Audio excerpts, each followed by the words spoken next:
Iginapos at paulit-ulit umanong ginahasa ang isang babaeng pasahero ng van na bumiyahe mula Maynila papuntang Surigao del Sur. Aminado sa krimen ang mga suspect na driver at konduktor ng sinakyang van ng biktima.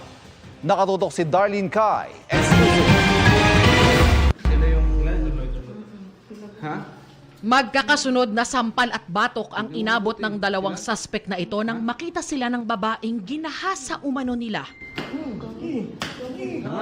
Tama na yan. Sige. Huy. Kwento ng 19 na taong gulang na babae, nangyari ang krimen habang sakay siya sa van mula Maynila papuntang Tandag, Surigao del Sur para magbakasyon sa kanyang pamilya. Ba't tinali nila ako, nakahiga na nga ako doon. Dalawa nga yun sila.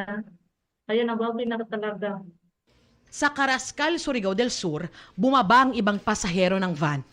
Naiwan ang babae dahil wala pa sila sa Tandag. Base sa salaysay ng biktima sa mga pulis, tumigil sa convenience store ang van at bumaba ang driver at pahinante bandang 3:00 ng madaling araw kahapon. According to them, mag-aantay lang daw po ng pasahero kaya mag-standby lang sila dun sa may gilid ng terminal. Pagkabalik po nitong driver at nung pahinante, may dala na po silang alak, inubos, and then suddenly, tinali po yung kanyang kamay. Tinali po ito gamit ang isang t-shirt, accordingly yung black t-shirt daw po ng lalaki. Hinubad niya, tapos itinali niya po dito at doon po siya pinagsamantalahan ng 2 beses. Inikot pa raw ng dalawang suspect ang van at makailang ulit daw na pinagsamantalahan ang biktima. Nakasigaw po ako pero hindi naman, wala na naman makarinig sa akin kasi nakasirado yung pinto. Matapos ang halos 2 oras, ibinaba ng mga suspect ang biktima sa isang passenger terminal sa Claver, Surigao del Norte. Sumbong daw ako sa mga ate ko, papatayin daw niya ako. Sa mga pulis daw. Papatayin daw niya ako kapag masumbong ako. Nang makababa ang biktima, nakunan pa ng CCTV ang mismong van sa isang bahagi ng barangay Taganito sa Claver.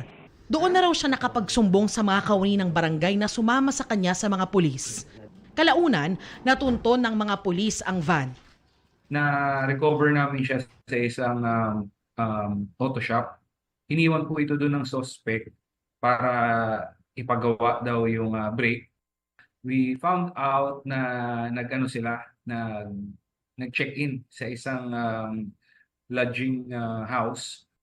Agad inaresto ng mga pulis ang mga suspect na kapwa taga Surigao del Norte. Mga biktima po namin ay may humihingi po talaga kami ng kapatawaran. Sorry po talaga sa nagawa namin. Ayun na po ay dala lang sa kapusukan. Kaya ako nagawa. So, hindi po talaga namin intensyon na hindi po talaga yung purpose namin na mangyari na gano'n. Hihingi ng tawad lang, ma'am. Sana mapatawad na kami. Kasong rape ang isasampa laban sa mga suspect.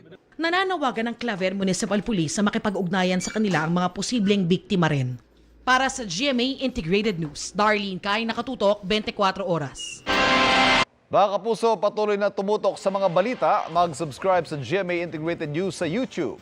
Sa mga kapuso abroad, samahan niyo kami sa GMA Pinoy TV at www.gmanews.tv.